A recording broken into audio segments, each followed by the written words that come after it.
ഞാൻ കറുത്തവളല്ലേ, എന്നെ കാണാൻ ഭംഗിയൊന്നുമില്ലല്ലോ സാറേ, അതുകൊണ്ടല്ലേ അവരെന്നോട് ഇങ്ങനെ ചെയ്തത്. മാല മോഷ്ടിച്ചു എന്ന വ്യാജ പരാതിയിൽ തിരുവനന്തപുരം പേരാക്കട സ്റ്റേഷനിൽ പോലീസുകാരൻ നെറുകേട് സഹിച്ച ഒരു പാവം ബിന്ദു എന്ന സ്ത്രീയുടെ വാക്കുകളാണ് ഇത്.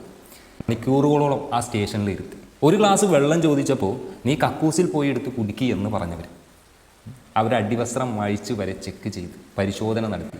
മാല മോഷണം പോയിട്ടില്ല എന്നറിഞ്ഞിട്ടും മണിക്കൂറുകളോളം 20 മണിക്കൂറുകളോളം അവരെ സ്റ്റേഷനിൽ ഇരുത്തി.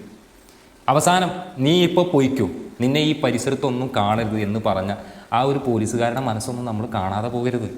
അതൊരു പാവം ദളിത് സ്ത്രീയോ അല്ലെങ്കിൽ ആ ഒരു പാവം ആയതുകൊണ്ടാണോ, ഒരു സ്ത്രീ ആയതുകൊണ്ടാണോ, അധ്വാനിച്ച് ജീവിക്കുന്നത് കൊണ്ടാണോ, ഒരു നേരത്തെ ആഹാരത്തിന് വേണ്ടി രാപ്പകലില്ലാണ്ട് കഷ്ടപ്പെടുന്നത് ആയതുകൊണ്ടാണോ ഇന്ന് ആരും അത് കാണാതെ പോകുന്നത്? ഇന്നും അവർ മീഡിയയുടെ മുന്നിൽ വരുമ്പോഴും സോഷ്യൽ മീഡിയയുടെ മുന്നിൽ വരുമ്പോഴും തല ഉയർത്തി സംസാരിക്കണം ഞാൻ കണ്ടിട്ടില്ല. ഇന്നും ഞാൻ കണ്ടിട്ടില്ല അവർ തല ഉയർത്തി നേർക്ക് നേരെ സംസാരിക്കുന്നത്. എന്തുകൊണ്ടായിരിക്കും? ഇന്നും അവരുടെ ഉള്ളിലുണ്ടാവില്ലത്. ഇന്നുമില്ലേ അവർ പറഞ്ഞ വാക്കുകളിലില്ലേ ഇരട്ട നീതി എന്ന് പറയുന്നത്? ഇതാണോ സത്യത്തിൽ? എല്ലാത്തിനും വേണ്ടി കൊടി പിടിക്കാനും അല്ലെങ്കിൽ എല്ലാവർക്കും നീതി നേടിക്കൊടുക്കാനും എല്ലാവർക്കും സമത്വം നേടിക്കൊടുക്കാൻ പോകുന്ന നമ്മുടെ ഈ കേരളത്തിൽ ഇന്ന് ഇതുപോലുള്ള സംഭവങ്ങൾക്ക് നേരെ കൊടി പിടിക്കാനും അവർക്കെതിരെ പ്രക്ഷോഭം നടത്താനോ പ്രതിഷേധം നടത്താനോ അവർക്കെതിരെ സംസാരിക്കാനോ ആരും തന്നെ ഉയർന്നു വരുന്നത് കാണുന്നില്ല. എന്തുകൊണ്ടാണത്? ഒരിക്കലും ഇരട്ട നീതി ആവരുത് ഒരു മനുഷ്യനും.